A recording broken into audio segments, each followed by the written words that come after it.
किसी भी व्यक्ति को एक तरफा अगर अवसर मिल जाता है, जब उसको ये लगने लगता है, जब उसको लगने लगता है कि अब मेरे सामने कोई नहीं है, मैं जो चाहूंगा, गलत चाहूंगा, सही चाहूंगा, जो चाहूंगा वो करूंगा, तो निश्चित रूप से तानाशाह हो जाता है। नमस्कार, आप देख रहे हैं जनहित एक्सप्रेस न्यूज और आज हम आपको लेकर चलते हैं एक ऐसे समारोह में जो केवल धन्यवाद नहीं बल्कि 5 वर्षों की संघर्ष यात्रा, विश्वास और राजनीतिक संवेदनाओं का प्रतीक बना। आज हरिऔध कला केंद्र बना एक ऐतिहासिक पल का गवाह, जब कांग्रेस के पूर्व जिलाध्यक्ष प्रवीण कुमार सिंह ने अपने 5 साल के कार्यकाल की उस अदृश्य कहानी को सबके सामने रखा, जिसमें था संघर्ष, समर्पण और जनता का अटूट विश्वास। यह मेरा नहीं, आप सबका सफर रहा है। आपका प्यार, आपकी उम्मीदें, यही मेरी सबसे बड़ी ताकत थी। यही कहा प्रवीण कुमार सिंह ने जब भावुक होकर मंच से जनता को संबोधित किया। ये समारोह पहले 9 मई को होना था, लेकिन ऑपरेशन सिंदूर के कारण इसे स्थगित कर दिया गया था। और आज जब ये आयोजन हुआ तो नजारा था गजब का। कार्यकर्ता, वरिष्ठ नेता, पत्रकार और आमजन सबने मिलकर एकता और सहयोग की मिसाल पेश की। प्रवीण कुमार सिंह ने न सिर्फ आभार व्यक्त किया बल्कि सबको एकजुट होकर भविष्य की लड़ाइयों के लिए तैयार रहने का आह्वान भी किया। हमने साथ मिलकर कई मुश्किलों को पार किया और अब समय है एक नई शुरुआत का। यही संदेश था इस कृतज्ञता समारोह का। समारोह का महत्व केवल भाषणों में नहीं था बल्कि उस ऊर्जा में था जो लोगों की आंखों में दिखाई दे रही थी। कार्यक्रम का समापन प्रवीण कुमार सिंह के धन्यवाद भाषण और आगामी चुनावों में पूरी ताकत से उतरने के संकल्प के साथ हुआ। जब संघर्षों का सम्मान होता है तब राजनीति में रिश्ते मजबूत होते हैं। आजमगढ़ ने यही दिखाया, भरोसे की नींव पर खड़ी एक नई शुरुआत। बने रहिए जनहित एक्सप्रेस न्यूज के साथ, सच्चाई के साथ, सबसे पहले। हुआ है, स्वागत हुआ है और आपने जो संघर्ष किया है और जो कुर्बानी दी आपने कांग्रेस पार्टी में, क्या कहना है?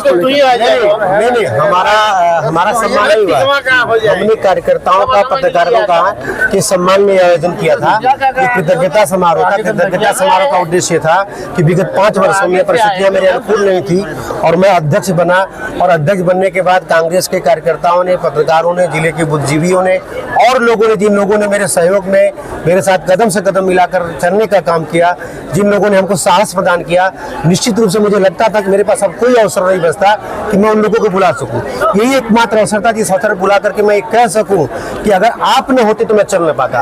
और मैं आज यहाँ पर उपस्थित लोगों को बताना चाहता था कि राजनीति पैसे से नहीं होती है, राजनीति साहस से होती है और वह साहस लोग पैदा करते हैं। लोग ये बैठी हुई आवाम थी और पत्रकारों ने जो सहयोग किया, जो कांग्रेस के कार्यकर्ताओं ने सहयोग किया, जो और लोगों ने सहयोग किया, उनके प्रति मेरी कृतज्ञता थी और एक विनम्र कृतज्ञता थी कि मैं ईश्वर से प्रार्थना करता हूं कि जिस तरीके से मेरा सहयोग मेरे कार्यकर्ताओं ने किया, पत्रकारों ने किया, उसी तरीके से यह पत्रकार हर हमारे जैसे कार्यकर्ता का सहयोग करते रहे ताकि उसके काम करने में पैसा या और कोई चीज बाधा न आए। आप कांग्रेस पार्टी के पूर्व जिला अध्यक्ष रहे, तो क्या क्या समस्याएं और क्या क्या चैलेंजेस का सामना करना? कोई चैलेंज नहीं, मैं सब तो उठाया। एनआरसी में मदनी साहब जी जो ट्रेन बुक करके जाते थे कांग्रेस की हुकूमत में, सपा की हुकूमत में, उस मदनी साहब को एक दरोगा जो है 35 लोगों को जेल भेज दिया। वहाँ भी आप गवाह हैं, मैं जाके न्याय दिलाने का काम किया।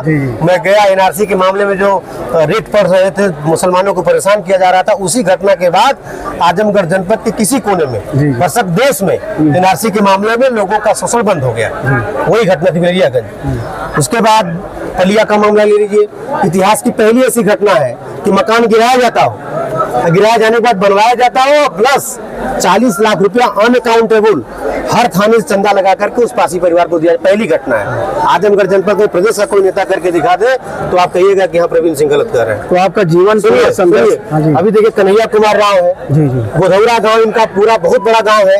एक गांव को पुलिस ने मारपीट के बाहर कर दिया था, ठीक ना। उस गांव में जाकर के मैंने पूरे गांव के लोगों को सम्मान दिया कि आप आइए, मैं देखता हूँ कौन आपको गिरफ्तार करके ले जाता है। पहले अगर आपको गिरफ्तार करेगी उससे पहले हमको गिरफ्तार करेगी पुलिस, ठीक ना। पूरा गांव आया। कन्हैया कुमार आज हमारी पार्टी में है, बताया हमने आपसे कि उन्होंने जमाली साहब को फोन किया, जमाली साहब नहीं आए। जब मामला शांत हो गया तो लगे पैसा बांटने। मेरे कहने का मतलब किसी के स्वाभिमान को, किसी दर्द को पैसे से आप नहीं भर सकते। हो सकता है चुनाव जीत लें, गणित ऐसी है, लेकिन अगर आपको लीडर बनना है, लोगों की समस्याओं से लड़ना है, तो आपको लीडर होना पड़ेगा। अब आप एक और बात कर रहे थे, सत्यमेव रामजयोति की हत्या का मामला हो, व्यापारी के मामले में उसको जेल जाना पड़ा, मैं 1 महीने जेल था, मैं हंसते हुए जेल गया। आजमगढ़ जनपद का पुलिस प्रशासन, मैं तो ललकार के कहता था कि 10 विधायक, दोनों सांसद, पूरी भाजपा सपा एक साथ खड़ी हो, मैं अकेला प्रवीण सिंह के सामने खड़ा रहूंगा। वह खड़ा रहने का साथ किसी ने दिया, तो आज हमारी जो जनता यहाँ पर आई थी, जो पत्रकार बंधु है और जो जिले की जन भावनाएं हैं, उनके आशीर्वाद से हमको ऐसे लोगों के खिलाफ खड़े होने का साहस प्रदान किया। तो मैं उस समय के तत्कालीन कप्तान से लड़ा। मैं कहा कि इज्जतदार शहरी को अगर आप मारते पीटते हो तो निश्चित रूप से मारना पीटना उचित नहीं है, और उसके साथ सहयोग की भावना से काम करना। आपका पूरा जीवन जो है संघर्ष से भरा रहा, क्या रणनीति रहेगी आगे आपका? क्या आप लोग के सहयोग से आगे बढ़ेंगे। कांग्रेस पार्टी पे आपको कोई बड़ा होगा दे सकती है, कोई बड़ा पद दे सकती है, क्या उम्मीद है? आप लोग कुछ नहीं, हम पद यही है कि आप सब लोग इकट्ठा हो गए। सबसे बड़ा पद है कि आप सब लोग इकट्ठा हो गए, आप सब लोग इकट्ठा हो गए, आप सब लोग साथ हैं, और आप सब लोग साथ हैं, तो यही सबसे बड़ा पद है, यही सबसे बड़ी इज्जत है। आज देश के सामने क्या परिस्थितियां हैं? देश के सामने परिस्थितियां बस कुछ नहीं है, हम आप सब इकट्ठा हो जाएंगे, देश सही हो जाएगा। हम आप इकट्ठे रहेंगे, कोई हमको लड़ा नहीं पाएगा। अगर हम नहीं लड़ना चाहेंगे तो हमको कोई लड़ा नहीं पाएगा। हम चूंकि लड़ने के लिए तैयार है, इसलिए नहीं लड़ा पा रहे। किसी भी व्यक्ति को एक तरफा अगर अवसर मिल जाता है, जब उसको ये लगने लगता है, जब उसको लगने लगता है कि अब मेरे सामने कोई नहीं है, मैं जो चाहूंगा, गलत चाहूंगा, सही चाहूंगा, जो चाहूंगा वो करूंगा, तो निश्चित रूप से तानाशाह हो जाता है, तानाशाह हो जाता है। तो कोई भी सरकार, कोई भी सत्ता तानाशाह न होने पाए, उसके लिए अगर उसके सामने कोई एक व्यक्ति खड़ा जो ललकार रहा है कि आपको सही करना है, आपको गलत नहीं करना है, आपको गलत नहीं करना है, तो उसका नाम है राहुल गांधी। राहुल गांधी लगातार संघर्ष कर रहे हैं और ये आवाज उठा रहे हैं कि देश में हमारा संविधान है और संवैधानिक व्यवस्था के तहत हमारा लोकतंत्र है। लोकतंत्र में राजनीतिक पार्टियां होती है, राजनीतिक पार्टियों को जो है सरकार चुनती है, उनका देश में उनकी सत्ता आती है, उस सत्ता के विरोध में जो पार्टी होती है वो अभी देश की पार्टी होती है, तो लोकतंत्र को मजबूत करने में लगातार लड़ती है, विपक्ष की भूमिका निभाती है। वह विपक्ष की भूमिका अगर कोई निभा रहा है तो उसका नाम राहुल गांधी है, उसका नाम प्रियंका गांधी है। पूरे देश के कोने कोने में अगर किसी अंतिम व्यक्ति की बात को कोई मजबूती से अगर उठा रहा है, और सरकार को अगर बता रहा है तुम गलत हो, तो उसका नाम राहुल गांधी है। उसकी ललकार इस देश के कोने कोने में है, उस ललकार को जिंदा रखना, ये हमारा आपका संकल्प। क्या वर्तमान सरकार जो है संविधान पर चल रही है और गांधी के सिद्धांतों पर चल रही है? देखिए, जब भी कोई सरकार, वर्तमान सरकार हो चाहे कोई सरकार हो, जब सरकार सत्ता के मध्य में जब उसको 2 टर्म 3 टर्म मिल जाता है और उसको लगता है कि हमारी जनता